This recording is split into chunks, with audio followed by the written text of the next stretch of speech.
ដេកលក់ពេលដែលគេប្រចាំងកុនពេលដែលគាត់ភ្ញាក់ដឹងខ្លួនឡើងវិញកន្លែងមើលកុនហ្នឹងបែរជាសល់តែគាត់តែម្នាក់ឯងគត់ចំណែកអ្នកដែលគេអង្គុយមើលកុនទាំងអស់គឺបានបាត់អស់លេងហើយអត់ដឹងថាពួកគេនឹងបាត់ទៅណាទេបើសិនជាអ្នកទាំងអស់គ្នាគឺជាគាត់បានជួបស្ថានភាពដ៏គួរឲ្យខ្លាចបែបហ្នឹងតើអ្នកទាំងអស់គ្នានឹងមានអារម្មណ៍បែបណាដែរចំពោះសាច់រឿងដែលគាត់បានចែករំលែកមកហ្នឹងគាត់មានឈ្មោះថាបងវុធីខ្ញុំសូមហៅគាត់កាត់ថាបងធីចោះចំពោះសាច់រឿងដែលបងធីក៏បានចែករំលែកមកហ្នឹងគាត់ប្រាប់ថាវាកាត់ឡើងកាលពីឆ្នាំ2008នៅក្នុងឆ្នាំ2008បងធីគាត់ទើបតែមានអាយុ13ឆ្នាំទេហើយគាត់ក៏ជាក្មេងដែលរស់នៅតាមស្រុកភូមិតាមខេត្តទីជនបទអីដែរហើយតាមស្រុកភូមិរបស់គាត់កាលជំនាន់ហ្នឹងគឺអាសាមានគេមកប្រចាំងគាត់មែនតែនមួយខែយ៉ាងហោចណាស់ក៏មានគេមកប្រចាំងគាត់ម្ដងទៅ2ដងអីដែរគ្រប់ពេលដែលមានគេមកប្រចាំងគាត់បងធីរួមទាំងក្មេងៗក៏ដូចជាពួកម៉ាក់របស់គាត់នៅក្នុងភូមិគឺតែងតែនាំគ្នាទៅមើលដោយសារតែការជំនាន់របស់គាត់គឺអត់ទាន់មានពីណាគេមានទូរស័ព្ទមើលទេហើយពេលខ្លះទៀតទៅតាមផ្ទះមួយក៏អត់មានទូរទស្សន៍ទេអញ្ចឹងនៅពេលដែលមានគេមកប្រចាំងគាត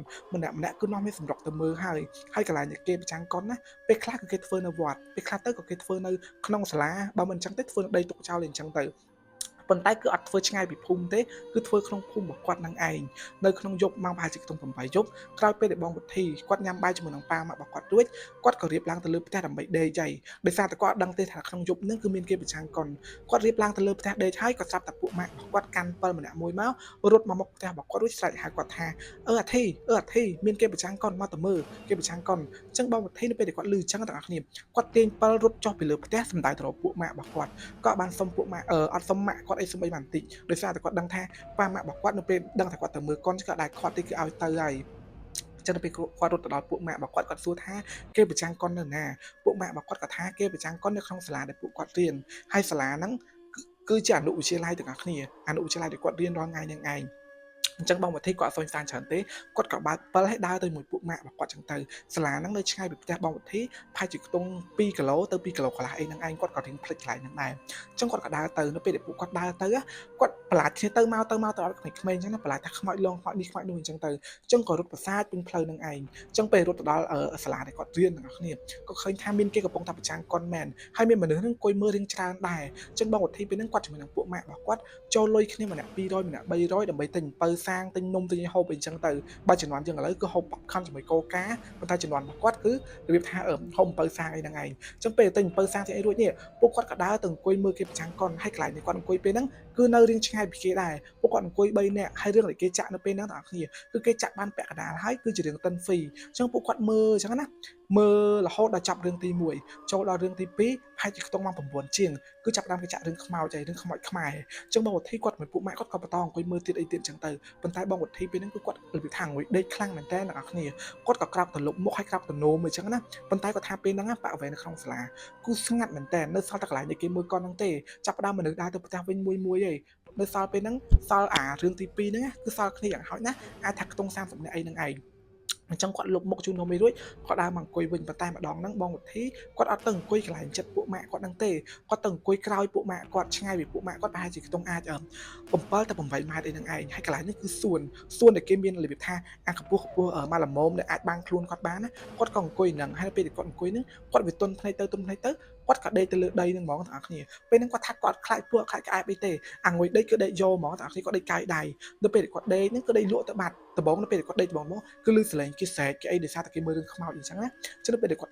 ដេកលក់ទៅបាត់នេះគាត់ដឹងខ្លួនឡើងវិញគាត់ថាពេលហ្នឹងអាចនឹងបើមិនម៉ោងប្រហែលជាខ្ទង់12ទេក៏ម៉ោង1ដែរគាត់ភ្ញាក់ដឹងខ្លួនឡើងទាំងអស់គ្នាគាត់មើលឡើងលេលើហ្មងដោយសារតែកន្លែងចាប់ដល់ស្ងាត់អស់លេងហ្មងគេបិទភ្លើងបិទអស់លេងហ្មងគឺស្ងាត់យកតែមែនតែហើយកន្លែងហ្នឹងនៅសល់តែគាត់តែម្នាក់ឯងគាត់បងវុធីក៏គាត់ចាប់ដើមបើកពិលនៅក្នុងកប៉ៅរបស់គាត់នេះបើកពិលប្រចាំងមើលទាំងអស់គ្នាក៏ឃើញថាកន្លែងនេះគឺបាត់មនុស្សអស់មែនមនុស្សគឺបានត្រឡប់ទៅផ្ទះអស់ហើយនៅសល់តែផ្ទាំងសម្ពុតសដែលគេចាក់ប្រចាំងកុនទេសូម្បីតែអ្នកដែលគេចាក់កុនហ្នឹងក៏នៅនឹងទៀតដែរអញ្ចឹងបងវុធីពេលហ្នឹងទាំងអស់គ្នាគឺគាត់ភ័យញ័រមាត់ហ្មងគាត់ដឹងស្រាប់តែទាំងអស់គ្នានៅក្នុងសាលានៅពេលថ្ងៃគឺមានមនុស្សច្រើនប៉ុន្តែពេលយប់ម៉ោង12ម៉ោង1អញ្ចឹងណាអត់មានមនុស្សណានៅទេគឺស្ងាត់ខ្លាំងមែនតើបងវុធីពេលហ្នឹងគាត់ខឹងពួកម៉ាក់គាត់ផងគាត់ចង់យំផងអីផងទាំងអស់គ្នាអញ្ចឹងគាត់ក៏ព្យាយាមកាន់ពិលបដើរលឿនមែនតើដើរចេញឲ្យផុតពីខ្លោងទ្វាររបស់សាលានៅពេលដែលគាត់ដើរទៅតាមផ្លូវទាំងអស់គ្នាក៏គាត់បានឃើញមនុស្សស្រីពាក់រ៉ូបសអង្គុយលើបង់ហ្នឹងគឺបង់សម្រាប់ឲ្យសិស្សអង្គុយលេងពេលចេញពីរៀនអីចឹងទៅឃើញម្នាក់ហ្នឹងអង្គុយអោនមុខអីចឹងណាអញ្ចឹងពេលឃើញមនុស្សស្រីអង្គុយអញ្ចឹងគាត់ប្រចាំង7ទៅម្នាក់ស្រីហ្នឹងង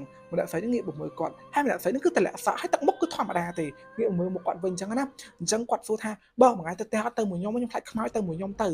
ពេលហ្នឹងគាត់ថានៅពេលដែលឃើញមនុស្សគាត់សប្បាយចិត្តខ្លាំងមែនតើគាត់គិតថាគាត់នឹងរបៀបថាអស់អីលេងមានបញ្ហាអីហើយអញ្ចឹងម្នាក់ស្រីហ្នឹងក៏អត់និយាយទេគឺក្រោកឈរឡើងអញ្ចឹងក៏គាត់ថាបើឲ្យមាន7អត់បើក7ដែរលើអង្កត់តាតែម្នាក់ស្រីហ្នឹងក៏អត់និយាយទេម្នាក់ហ្នឹងក៏ដើរទៅអញ្ចឹងទាំងអស់គ្នាបងវិធីក៏គាត់ដើរទៅតាមពេលដែលពួកគាត់ទាំងពីរនាក់ដើរទៅដល់ខ្លោងទ្វាររបស់សាលាបងវិធីគាត់ប្រចាំង7ទៅក៏ឃើញថាខ្លោងទ្វាររបស់សាលាហ្នឹងគឺគេបានបិទទ្វារចាក់សោបាត់ហើយដោយសារតែឃើញថាគេបិទទ្វារចាក់សោបាត់ហើយបងវិធីនឹងគាត់ប្រចាំង7មើលឆ្វេងស្ដាំដើម្បីរកមើលផ្លូវចេញប៉ុន្តែគាត់ដឹងច្បាស់ថាសាលាដែលគាត់រៀនហ្នឹងក៏អត់មានផ្លូវណាផ្សេងក្រៅពីអាកន្លែងខ្លោងទ្វាររបស់សាលាហ្នឹងទេអញ្ចឹងបើសិនជាចង់ត្រឡប់ទៅផ្ទះវិញតតែផ្លាស់លបងទៅអញ្ចឹងណាអញ្ចឹងបងវិធីគាត់ក៏ប្រចាំង7ទៅម្នាក់ស្រីហ្នឹងប្រាប់ថាបងឲ្យឡើងទៅ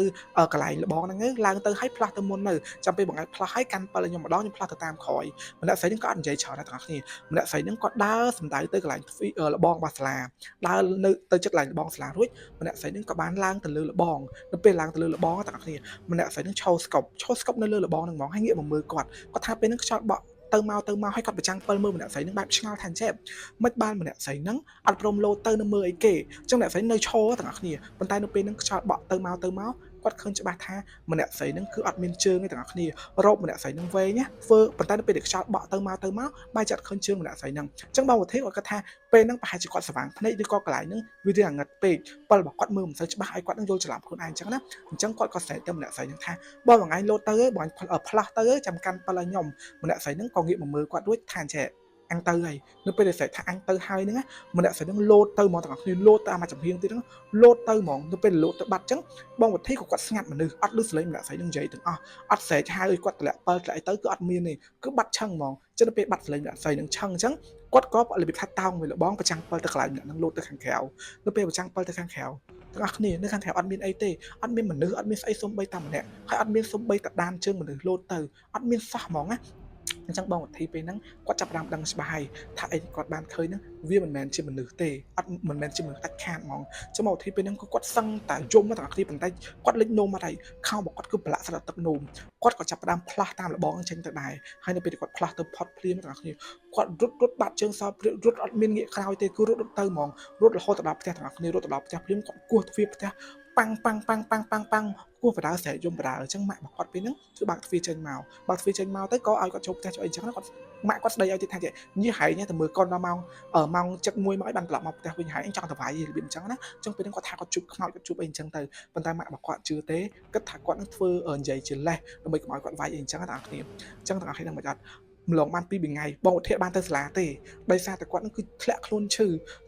ហើយសក់គាត់គឺសឹងតែជ្រុះហើយពេលដែលពួកម៉ាក់របស់គាត់ទាំងពីរនាក់មកលេងណាគាត់ខឹងពួកម៉ាក់គាត់មែនតើសួរថាមិនបានរត់ចោលគាត់អីអញ្ចឹងទៅពួកម៉ាក់របស់គាត់ថាចេះពេលដែលបងឧទ្ធីទៅនោមនោះគាត់ស្មានតែបងឧទ្ធីទៅផ្ទះបាត់ហើយពេលដែលប្រចាំងកុនហ្នឹងអាពេលដែលរឿងទី2ទីគេចាក់រឿងខ្មោចហ្នឹងមនុស្សក៏ចាប់តាមត្រឡប់ទៅផ្ទះមួយអញ្ចឹងណាអញ្ចឹងពីរនាក់ហ្នឹងខ្លាចខ្មោចតែគាត់ត្រឡប់ទៅផ្ទះតាមគេបានមើលឆ្វេងស្ដាំអីច្រើនទេហើយណាមួយទៀតកន្លែងដែលបងឧទ្ធីគាត់ដេកហ្នឹងទាំងអស់គ្នាវាគឺជាកន្លែងដែលបាំងបលីបថានៅពេលដែលដេកលក់ទៅគឺបាំងហ្មងអត់មានមនុស្សណាមើលឃើញទេអញ្ចឹងហើយទៅគេទៅចោលគាត់បាត់អញ្ចឹងទៅអញ្ចឹងមកឧទ្ធីថាអាហ្នឹងហើយគឺជាការចងចាំពីក្មេងធ្វើឲ្យគាត់នឹងចាំដល់ឥឡូវទាំងអស់គ្នាបើទោះវាកន្លងផុតទៅយូរក៏ដោយគាត់នៅតែចងចាំបានរឿងដែលគាត់បានជួបប្រទេសហ្នឹងដែរហើយចំពោះរឿងដែលគាត់បានជួបហ្នឹងក៏មានតែប៉ុណ្្នឹងដែរបើសិនទាំងអស់គ្នាមានរឿងចែករំលែកណាកុំភ្លេចឆាតមកក្នុង account IG របស់ខ្ញុំផងបាយបាយ